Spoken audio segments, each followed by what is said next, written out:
Putain de merde! Bande de saloperies! Oh! Écoutez-moi! Il y a des cadavres partout! Dedans, dehors! Il y a des saloperies partout! Oh! Écoutez-moi, bordel! Quelqu'un sait par où s'enfuir? Oh! Il y a une échelle en dessous! Quelqu'un sait où elle mène? Oh! Pourquoi personne me répond? Pas le choix, je vais descendre. Allez, un pas derrière l'autre. De toute façon, qu'est-ce qui pourrait arriver de pire, hein? Doucement, doucement, putain.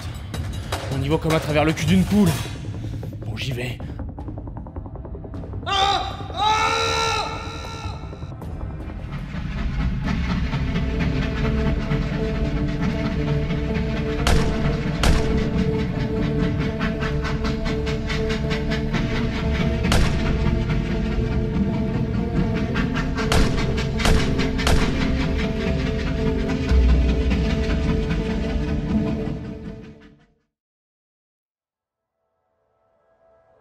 Oh bordel. Quelle nuit horrible. Allez, en avant. Les vacances sont finies, c'est l'heure de retourner taffer. Je m'appelle Edward Jones et je suis conducteur de train. C'est ma dernière nuit dans un bon lit avant un bon moment, et je la passe à rêver de ces... Bon. Je prends tout ce dont je pourrais avoir besoin, n'importe quoi qui peut rapporter un peu de thunes, et je décolle. Faut que vous compreniez une chose. Le monde dehors, il a bien changé. Depuis la première visite, il y a des choses bizarres qui se sont produites. Bizarres, mais surtout dangereuses. Heureusement, dans cette petite ville, nous sommes loin de tout ça. Et le gouvernement nous protégera, j'en suis sûr. Devant chez moi, une nouvelle information. Une répétition en prévision de la deuxième visite. Je n'aime pas du tout ce genre de truc, mais faut bien être paré à toute éventualité. Je passe par l'épicerie avant de partir. J'espérais y trouver Martin, qui me doit pas mal de blé, mais le vendeur me dit qu'il sait pas où il est passé. J'ai bien ma petite idée, moi. Et le voilà, endormi dans son vomi, comme d'habitude. Je lui pique une bouteille qui traînait. Après tout, il n'en a pas besoin et ça compensera ce qu'il me doit. Je ne sais pas quand je reviendrai, ni si je reviendrai. Une affiche un peu plus loin, encore une. On recherche des ingénieurs pour construire le gardien. La solution miracle dont tout le monde parle. Notre seul espoir contre une éventuelle deuxième visite. Mais je suis qu'un pauvre cheminot, fauché, sans autre compétence que de faire rouler mes locaux. J'arrive à la gare. À peine après avoir enfilé mon uniforme, je tombe sur Irvine, un collègue. Il me dit de récupérer le code du bloqueur et de démarrer le train. Sans autre explication, sinon on reverra en route. Pour les conditions de travail des cheminots, on repassera, hein. Le Bélus 07 est vraiment pire qu'un vieux taco. Il faut éviter la surchauffe manuellement dès qu'il se met en route. Alors que j'essaie de manipuler la manivelle qui évitera encore plus de bordel, Irvine me dit qu'il faut amener ce train jusqu'à Wildstream. Qu'est-ce qu'on pourrait bien faire de cette vieille ruine, je me le demande. Mais tout compte fait, je m'en tape pas mal. Comme le dit Irvine, l'important, c'est les heures sup. Et puis, il me faut pas bien longtemps pour arriver à la station de Nimlar.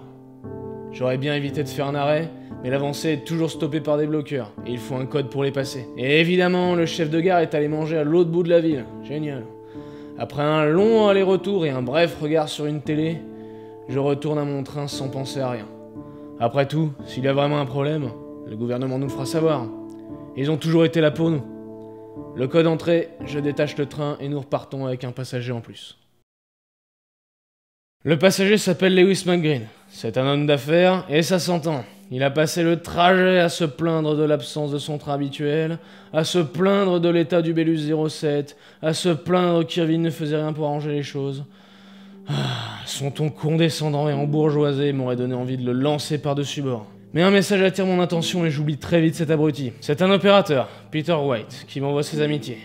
Un bon gars, ce Peter, mais il confirme ce que j'avais vu aux infos. Le Sud est coupé des communications. Forcément, à force de tailler dès le budget de la compagnie, c'était évident que ça devait arriver. Une fois la communication terminée, je ne me redirige pas vers le wagon espéteux de bourgeois, même si c'est pas super sympa pour Irvine, et je conduis tranquillement jusque la station centrale de Cascus. Encore une fois, mon train est bloqué et cet incapable de chef de gare n'arrive pas à imprimer le code. Putain, pas foutu de retenir 4 chiffres. Il me dit de me promener en ville. Beaucoup de militaires ici, ce n'est pas normal. Et puis, malgré le bruit ambiant, il me semble que j'entends quelque chose sous mes pieds. On dirait... des cris. Je ne vois pourtant aucun escalier pour descendre, juste une plaque d'égout bien boulonnée. De toute façon, je n'allais pas ouvrir une plaque d'égout au milieu d'une gare centrale bourrée de militaires. Puis si c'était dangereux, on serait en sécurité, non? Un homme me demande de l'amener, ce que j'accepte. Puis je passe prendre de la graille pour les passagers, mais je ne fais que penser à ce que j'ai entendu. Au bout de la rue, après avoir discuté avec un vieil homme qui délire sur une théorie du complot, je vois un accès au sous-sol de la ville. Et si quelqu'un était en danger? Et si cette ville était attaquée? Je ne peux pas laisser passer ça. Des gens risquent peut-être leur vie là-dessous. Pas beaucoup de lumière ici. Sur le chemin, un homme me met en garde contre les militaires. Encore un complotiste. Il y en a partout dans ce bled. C'est fou ce que... Mais qu'est-ce qu'ils font à ces gens? C'est une prison souterraine? Des hommes fouillés et... Bordel de merde! Il est mort! Ne tirez pas! J'ai rien fait! Faudra pas me le dire 2 fois celle-là. Je me tire vite fait bien fait. Les militaires. Je ne comprends pas. Qui étaient ces civils? Je récupère pronto le code du bloqueur et je dégage d'ici.